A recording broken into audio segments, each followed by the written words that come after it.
Assalamualaikum warahmatullahi wabarakatuh.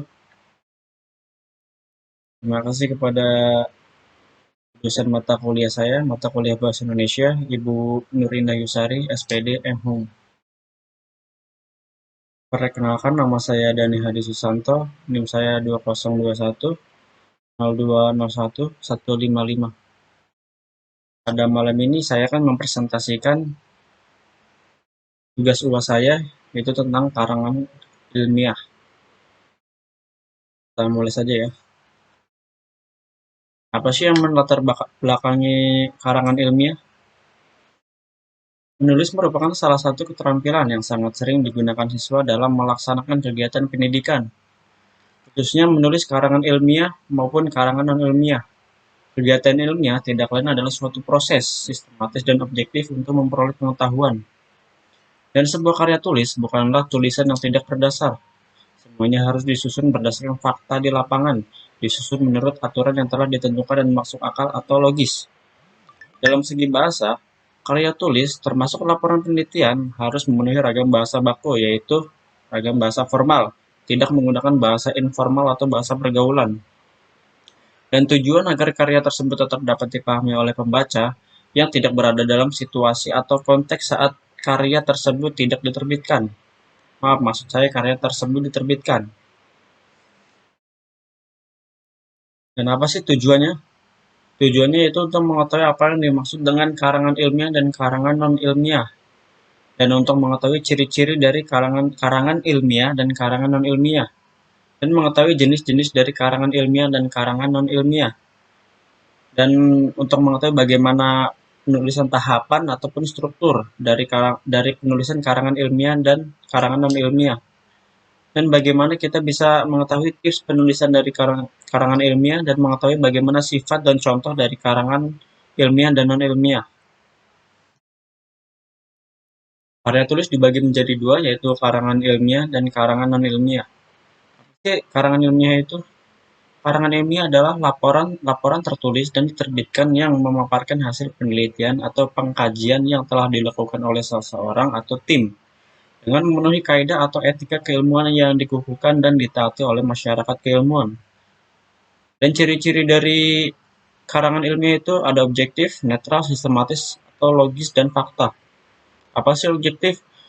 Objektif itu fakta atau data yang tidak dimanipulasi. Netral yaitu untuk tidak berpihak kepada siapapun dan kepada kelompok manapun. Sistematis yaitu pola pengembangan yang mengikuti aturan tertentu dan logis. Dapat dilihat dari pola nalar, yaitu pola nalar deduktif atau induktif, dan fakta sesuai apa yang terjadi di lapangan atau tidak dibuat-buat. Dan apa sih karangan non-ilmiah?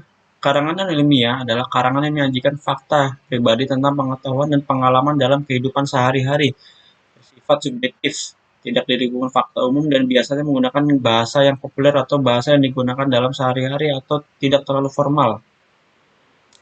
Ciri-cirinya itu ditulis berdasarkan fakta pribadi, fakta yang disimpulkan subjektif, tidak membuat hipotesis atau penyajian dibarengi dengan sejarah. Dan di sini ada jenis-jenis dari karangan ilmiah ya, yaitu ada makalah, artikel, skripsi, tesis, dan disertasi. Ada juga tahapan karangan ilmiah.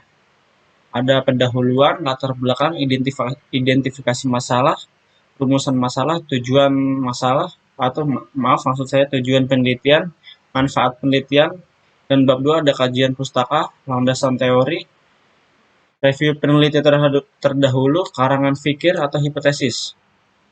Ada juga jenis-jenis karangan ilmiah, cerpen, dongeng, roman, novel, dan drama.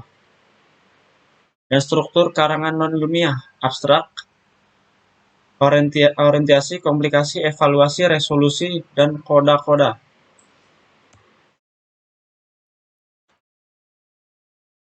Dan simpulan dan saran ya.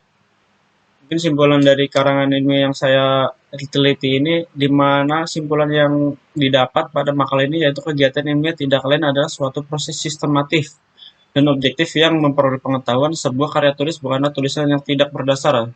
Semuanya harus disusun berdasarkan fakta di lapangan, disusun menurut aturan yang telah ditentukan dan masuk akal. Mungkin saran dari saya itu, adapun saran dari makalah ini adalah dalam karangan ilmiah maupun karangan non-ilmiah, ilmiah lebih memperhatikan prosedur atau tahapan dan cara penulisan ataupun harus sesuai dengan pedoman yang ada, serta pada makalah ini juga memiliki kekurangan. Mungkin itu saja presentasi saya pada malam hari ini. Kurang lebihnya saya mohon maaf. Terima kasih. Saya tutup. Wassalamualaikum warahmatullahi wabarakatuh.